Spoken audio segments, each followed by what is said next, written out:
I will read this because to get the thoughts together was a little bit difficult, and then you're always apprehensive of reading a group, survived the Holocaust and so forth. So mine's a little bit of a different story, but I'm going to give you the background. I am a first-generation German-American born and raised in New York City, which to some is a crowded, dirty place. But to me, it was a community made up of smaller communities, almost like villages nestled into larger ones. Let's see if that works. There you go. We'll skip that. I lived through the World War II years, youth gangs, racial unrest, blackouts, and 9/11. My neighborhood was largely German Jewish and Irish, with the projects housing African Americans and Latinos at one end, bordered by a Scandinavian section sandwiched in between. My sector was populated by German Jews who had fled Hitler's Germany. Each apartment building had a mixture of cultures stirred together, living one on top of the other. My surname is obviously Teutonic. Lubrecht derives from a name given on the medieval battlefield to a knight and means bright light of the people, Luba meaning people, and Brecht meaning bright. There was no hiding my ethnicity in Inwood and Upper Manhattan, neighborhood called the Fourth Reich or Frankfurt on the Hudson. Any history written by and about a specific group of immigrants, in this case German, has an inherent danger of becoming a long ethnic whine. Every nationality that comes to America faces prejudice, ostracism, and mistreatment. First-generation children don't always understand their parents, needing to cling to the old ways. There is an initial need, though, to reject them and become part of a new country and a modern society. There is also a need to separate from that which seems foreign and different, including the parents' native language. In an era of very political correct terminology, there is little difference in negative opinions directed at any race or immigrant group. There are different degrees of animosity, however. There is also a commonality. We all have cultural differences, foibles, and stereotypes. We are alike in the human condition. Manhattan's Washington Heights German Jewish neighborhood was created largely by two events in Nazi Germany in the 1930s. This is probably, they said, the highest concentration of German Jewish immigrants in New York City. The first was the book burning of May 1933, marked the beginning of the Jewish mass immigration to the United States. There were other Germans, including my father, who did not like what was happening in his country and left too. The second event was Kristallnacht, or the Night of Broken Glass, November 9, 1938, when Jewish businesses and shops were destroyed by the Nazis, driving many German Jews to America to relatives and friends who could help them get a fresh start. These exiles were middle-class merchants and skilled workers who, although from the smaller towns and villages of Germany, were able to adapt to the busy world of New York City. They settled in the Bronx, along the Grand Concourse, Brooklyn, and most of them in Washington Heights, Inwood area of Upper Manhattan. There you go. German was their first language. Even into the early 1960s, the language could be heard in neighborhood stores and parks. Although there were few people from Eastern Europe, there was a divide between those who spoke High German and those who spoke Yiddish. Most of the German Jews came from South Germany, Bavaria, and the Palatinate. The minority came from Berlin and Austria. They maintained a separate cultural identity with their own newspapers and even German language synagogues. My story starts with my mother, and I thought I would make this as personal as I could. She was born in pre-World War I Oldenburg, Germany. My grandmother, an Ostfriesland native, married young, and at 23 she had 3 children and a very comfortable, prosperous life in cosmopolitan Oldenburg. Her husband, a peat merchant, had a good job, and they had settled into a rented house on Dobenstrasse near the center of town. Their next-door neighbor was a well-known artist named Bernhard Winter, who painted the children and photographed their father in the reservist army uniform. My grandfather was called up from the Reserve Army in 1914 at the start of World War I. Professor Winter had painted a picture of him. This is not working. There you go. Had painted a picture of him of 3 soldiers charging from a photograph he had taken earlier. It became a recruiting poster throughout Imperial Germany. Vizefeldwebel Alvin Ficky was killed in action February 1915 in the Argonne Forest in the Champagne Valley of France. His brother lost his life in May of the same year. During the Depression in Germany, my widowed grandmother met her brother-in-law's brother, if that's complicated, a naturalized American citizen who returned for a visit. They decided to marry with the promise of American citizenship and a potential return to Germany to live permanently in better days. My mother and her family came through Ellis Island in 1922 to settle in Manhattan's Greenwich Village, where they worked in Pops's new delicatessen. The children suffered prejudice. This thing is skipping. Hang on. The children suffered from the prejudice directed at German Americans after the Kaiser. Because of the difficulty of assimilating into a new culture at PS3, Juliana, age 13, dropped out. But my mother and her brother Carl, although called Little Huns by the teacher, stuck it out through high school.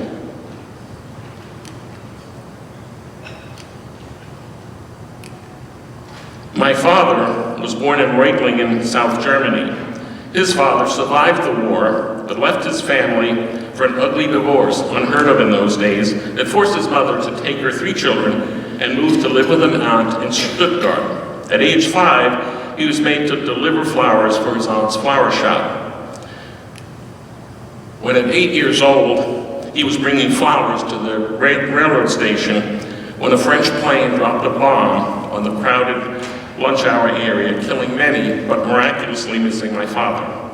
He was traumatized by the event, and after from the war, suffered from malnutrition. In 1928, he had a good job in Breuninger's department store.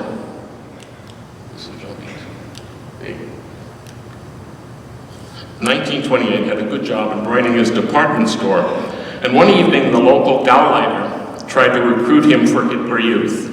He refused and decided to come to join his uncle in America. He used his savings to travel first class on the SS Albert Ballin.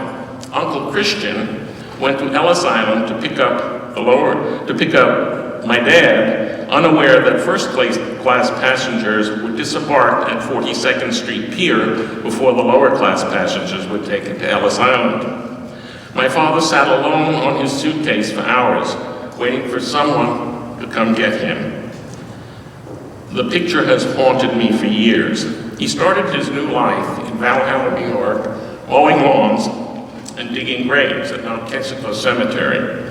And finally, in the face of the coming depression, he found a job in Manhattan's Greenwich Village. He lived alone in Manhattan, trying with every fiber to become a real American. In 1933, my father returned to Germany to visit his mother and sisters, but was unable to return to her house, being warned that the Nazis were there waiting for him. He never saw his mother again.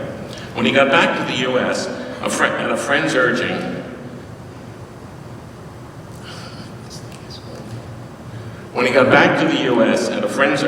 he went to a German-American camp in Forestburg, New York. The language spoken by the vacationing young people was German. Ads for the camp were placed only in German newspapers. There was a very German nationalistic feel to it. At the same time, in New Jersey and Long Island and New York, the German-American Bund, Amerika-Deutscher Bund, or Amerika-Deutscher Volksbund, under the leadership of Fritz Kuhn, raised its ugly head. Young people were seen goose-stepping down Fifth Avenue, through the rural streets of Newton, New Jersey, and Yaphank, Long Island. These were ostensibly youth camps. To make matters worse, the Ku Klux Klan was invited to help advocate the blatant racism and anti-Jewish fervor that this party embraced. In 1939, the Bund held a major rally to foster the cause of its credo of hate, which was in Madison Square Garden, which made hating everything German even worse. The censure of German names had started after World War I, and we're aware of the Frankfurter becoming a hot dog and a hamburger or a meat patty, but post-War I, animosity to anything German escalated to a point that in 1930s, anyone who was overheard speaking German was suspected of being a Nazi. There was, however, some hardcore Nazi advocates, some of whom later returned to Germany to fight with the Nazis during the war. This anti-German prejudice, whether justified or not, spilled over into American towns and neighborhoods before the onset of America's entry into World War II. Distrust and suspicion were everywhere. Posters depicted the brutal Hun once again. My parents were engaged in 1936 and married in 1937, moving into a new apartment in Inwood, Washington Heights, Manhattan. After the wedding, Camp Forestburg closed in 1940, folding to anti-German paranoia. The FBI investigated every German event, even collecting reports of people who turned in anyone they suspected of being an enemy agent or were overheard speaking German. J. Edgar Hoover instituted a list of individuals or persons considered to have strong Nazi or communist tendencies, with information collected from employment and school records, newspapers, and most importantly, confidential sources of information. These names were recorded in national tendency cards. And the scary thing about this, the scary thing is, one man turned in another. They would report to the FBI secretly. And the worst one was, someone was Jewish, had relatives in a concentration camp, therefore they were thought to be levered into becoming Nazi spies. I was born into this world on December 4th, 1941. After Pearl Harbor, my father, now an American citizen, reported to the draft board, and since he had lost his German accent and spoke an excellent German and English, he was told by the draft board that he would probably be used in undercover operations. Fortunately for us, President Roosevelt excused married men over 30 years of age with children born before Pearl Harbor from service, top-sold war bonds. Our next-door neighbor to our three-room apartment on 25 Dongan Place worked for the communist newspaper, The Daily Worker, and therefore it would have been dangerous for us to be heard speaking German. This caution also applied to many of the German Jews in the neighborhood. Their difficulty was connected to a rumor that if they had relatives in a concentration camp in Europe, they could be leveraged to be spies. Everyone was afraid, looking over their shoulder at someone who might report them. Mail from Germany. Mail from Germany, including that from my relatives, was eyed by the mail carrier with suspicion. The Nazis sealed the censored letters with a swastika seal, making American connections to the old country apparent. Some Germans were interred, as were the Japanese and Italians. Therefore, although both my parents were from Germany, my father decided that there would be no German spoken in the home. He wanted me to speak unaccented English. He fought with my mother and grandmother about it, and even picked my first name from the dictionary list of baby names to avoid the cast of very Germanic naming.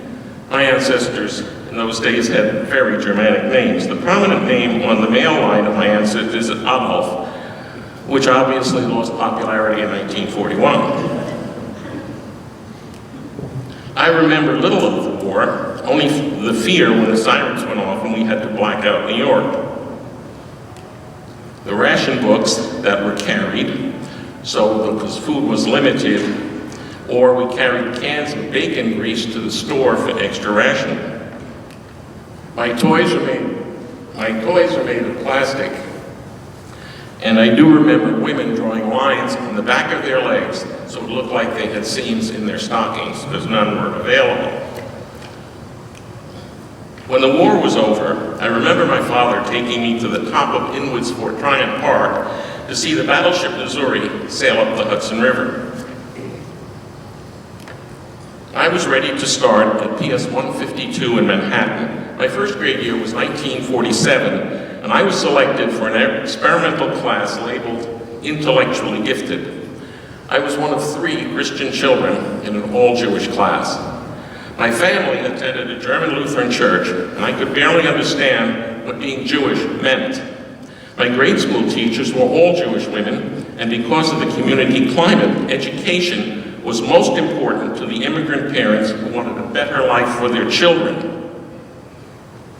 Most of us were happy playing king or stickball or football in our street playgrounds. There you go. Our Lady Queen of Martyrs parochial school, on my way to school, my own school, I was punched by a boy. The nuns, assuming I was a little heathen, turned their heads to this bullying. I went on down the street crying and met one kid from my school who said to me, "You deserve to be hit. Your father is a Nazi bastard." I had no idea what that meant. I'm a Nazi or bastard. The boy kept hounding me and pushing and cursing about my Nazi father. I came home avoiding him after school. I asked my dad, "What should I do? Should I fight him?" My father replied, "If you think it's worth taking a beating and standing up for your family, do so." I did.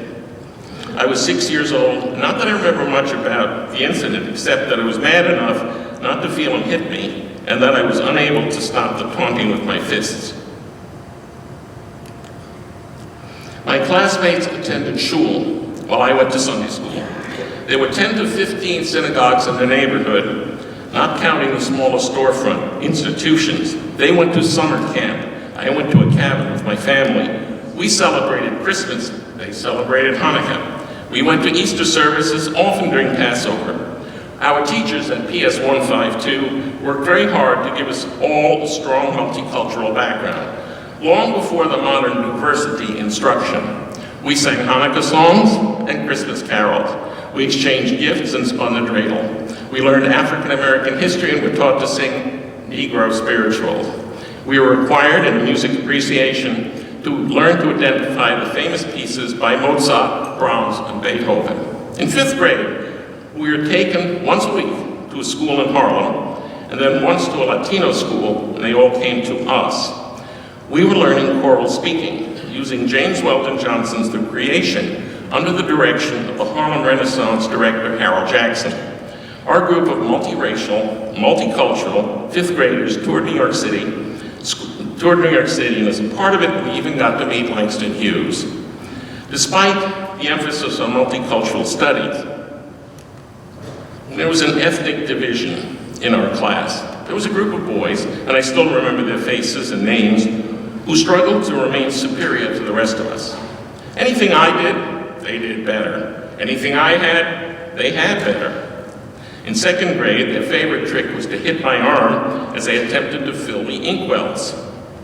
If the permanent ink spilled, I would be in trouble with my teacher and my mother.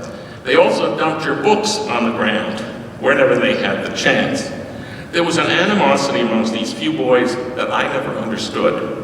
They engaged in the battle of superiority on every playing field, athletic and otherwise. Their gratification came from being superior. Finally, in the 6th grade, I was attacked on my way home to lunch. They filled the sidewalk near school and taunted my father as being a Nazi piece of shit. I'd had it. Forgetting all caution, I hit the leader in the mouth and ran home crying, only to walk into my mother's wrath because the boy's mother had called her and said that I hit her son. So I got punished, but it did feel good. These same boys tried to shame me as I left the public school classroom for religious instruction in the local Lutheran church. They told me that Santa Claus, the Easter Bunny, and Jesus were all made-up fairy tales. My choice was to avoid release time, but the promise from our tall pastor of instructional basketball lessons, and my religious teacher's caution that I would burn in hell kept me going. These boys were a few out of a large class, whose problems were probably related to an ethnic superiority of their family's creation. All of my playmates in the lower grades were German Jewish.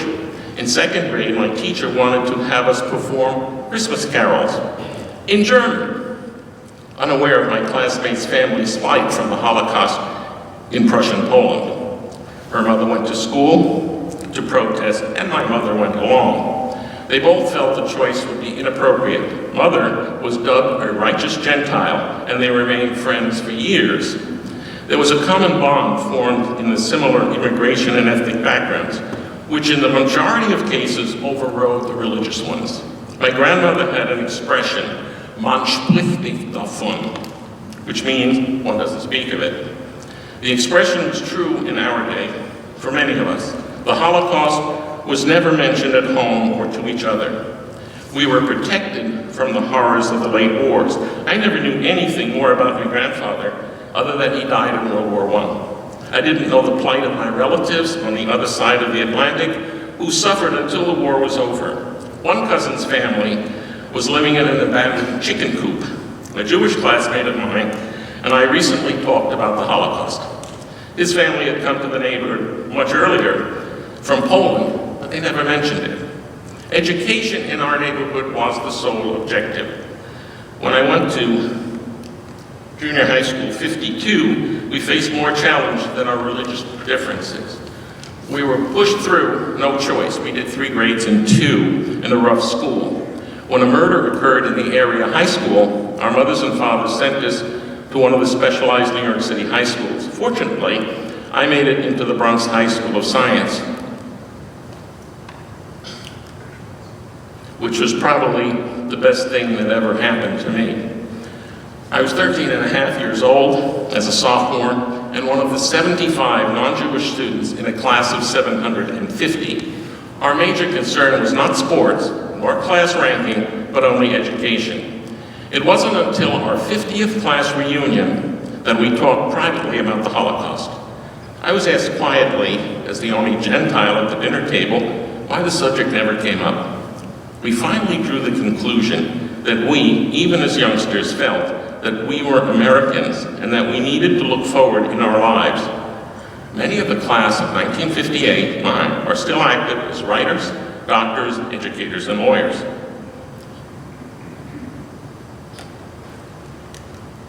I first learned of the Holocaust and the horrors of it in the bakery on Dyckman Street. One Sunday afternoon, a woman behind the counter handed my father his favorite chocolate whipped cream cake, and I saw numbers tattooed on her forearm.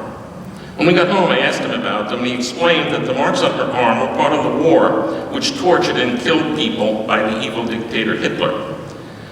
This explanation was one of the few times Hitler's name was allowed to be spoken in my house. My father would get angry, and his cheek would start to twitch at the mention of the Nazi leader's name. He, like so many of his era, would not talk about his childhood, or Germany, or his family, until he was in his 80s. I wanted to visit my relatives in Germany, particularly after allowed to send food and care packages overseas. However, I did not speak more than a few basic words of German. As a freshman at NYU, called NY Jew by many because of the quota of Ivy League and Southern schools on Jews, forcing the better students into a college that took all, and questioningly, took all faiths and physically challenged people as well. I took German 1 in a new linguistic program using audio tapes and very good instructors. After 2 terms, I visited my aunts and cousins in Germany, was able to communicate at least on a basic level. My German literature professor, Edgar Lohmer, was imprisoned in a concentration camp, but he was not Jewish.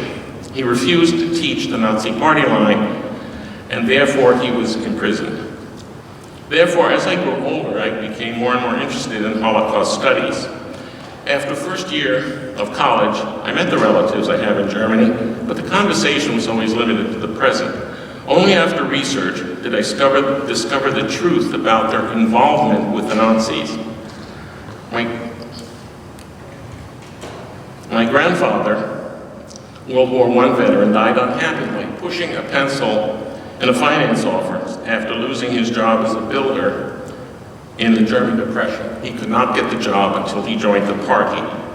My grandmother in 1946 was refused treatment for pneumonia in a French zone hospital because she had been a Nazi, and without medication, she passed away.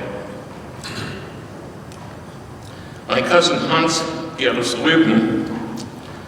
was captured by the French after being severely wounded, and they promised to fix him up.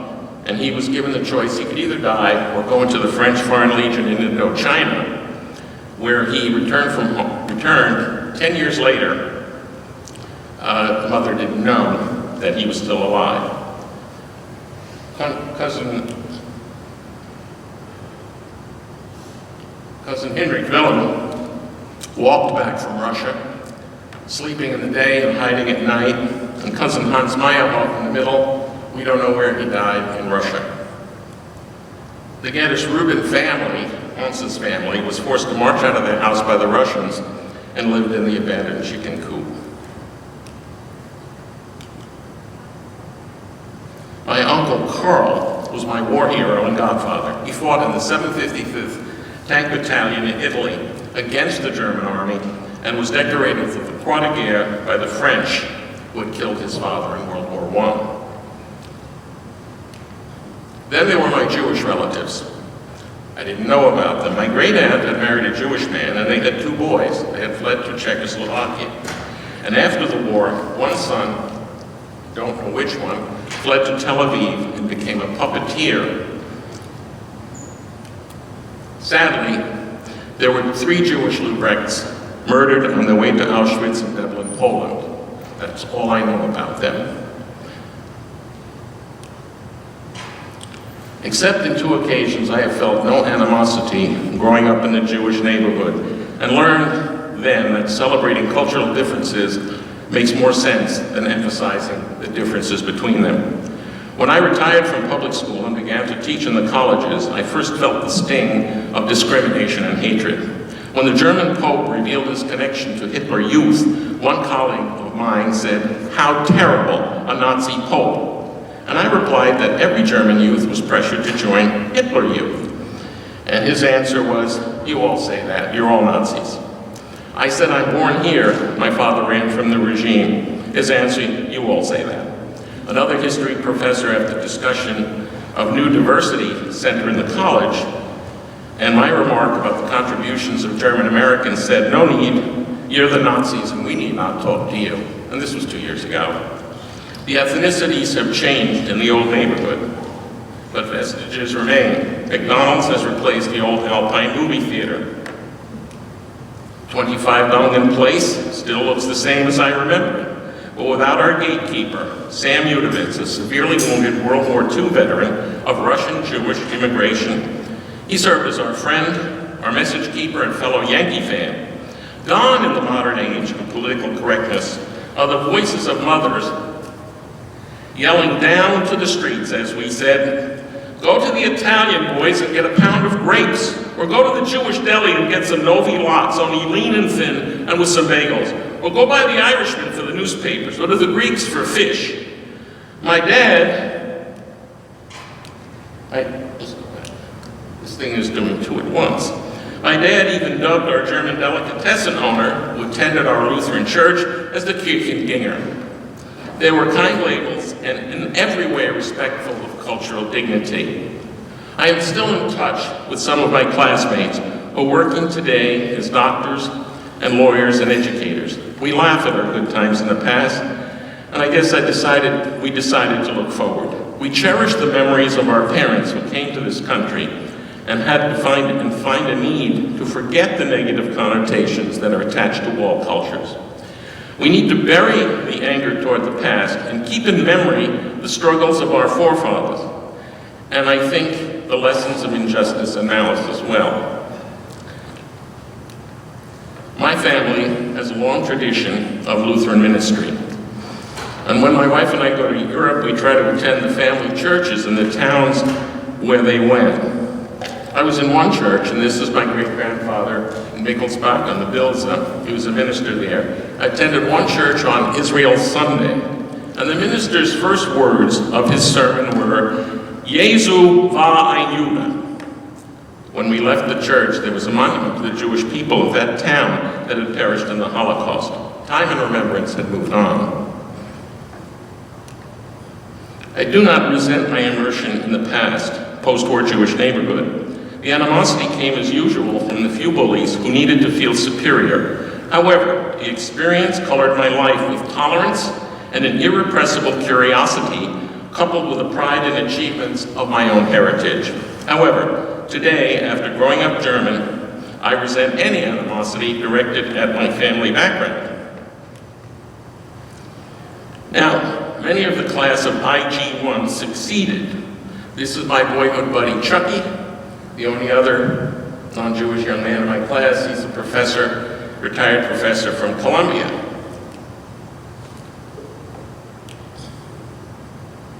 These are my other buddies, primarily all Jewish from the neighborhood. I just talked to Erwin last week, and he's a lawyer, and we just exchanged ideas. We've been friends forever. Pete, who lived down the block from him, is a professor at Tufts, specializing in Latin America. Herbie Sapp's been up there, is a copyright editor at Fashion Institute. Most of us don't know about Harlem down here in the right corner, because he lists himself as a professional alchemist. We're not too sure about that. Yeah, look at him. Yeah, what is an alchemist? He wrote a book. And down in the right-hand corner is my old buddy Henry. Henry and I used to play soldiers together. His mom was from Austria. Henry is the dean of clinical studies at Tufts. He was also at Harvard as head of the obstetrics department. He looks, except for the white hair, pretty much the same. The neighbor also from that era produced Kareem Abdul-Jabbar, Dr. Ruth, and Henry Kissinger. But go back one, she's signaling at me. Yeah. Dr. Ruth is with this thing. You know, we're at the mercy of it. I wish I had a slide projector, you know. It's Yogi's fault, because it didn't work with his laptop. Dr. Ruth still lives in the neighborhood in a 3-room apartment, and I found out that her father had been shot by the Nazis. She was shipped by train into Switzerland, and then went to Israel where she was a sniper, because she's 4'7". Henry Kissinger, too, most people don't know he got the Bronze Star from the American Army, because he was shipped over there. Kareem Abdul-Jabbar is another story. I haven't figured that one out yet. German immigrants of all religious backgrounds protected their children from the evil specter of the past. The stories of the horrors that people faced across the sea were kept locked in the memory of parents. All of our parents voiced the identical mantra: we came for a better life. You will focus on your education and success. They believed that in America we should all learn to live together. The time had come, they believed, to honor the past by not forgetting it. Everyone had struggled and suffered. Many were grateful just to be alive. They struggled for survival that brought success in our new life in a foreign, but now our native land. We cannot redo the past, but we can learn from it. When we teach our children about our collective family's history, the light of the future, I learned, must be the only objective. Thank you. So, the Yes, sir. Quick one. I love Manhattan in the 1940s, learning about New York City in the 1940s, and I understand the Yorkville section of Manhattan. Yorkville was highly. Did you visit Yorkville? Were you there? I met my wife in Yorkville. Oh, you did. number one. Back in the day when we used to have all kinds of good things going on at German American. But just a note for you, my high school has just opened a Holocaust museum, which I just visited. It's amazing. They're getting contributions from all the Holocaust survivors. And the most amazing thing, the guide that took us downstairs is of Indian descent, a young Jewish lady taking us on tour, and the other fellow was a Muslim from, I guess, India. We didn't really know. And and they took us on the tour. They're studying courses called the Holocaust at Bronx High School of Science. So I donated an Amentablet. So there you go. Okay. That's it. No question. It was great.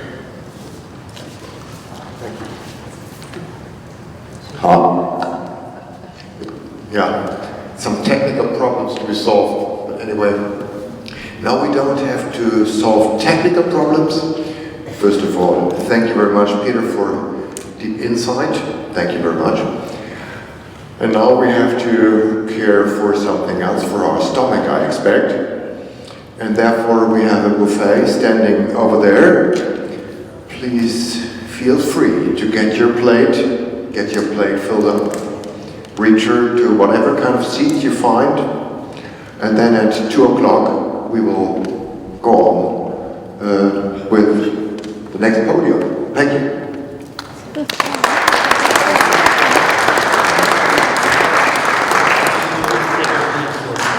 These people are going to go home.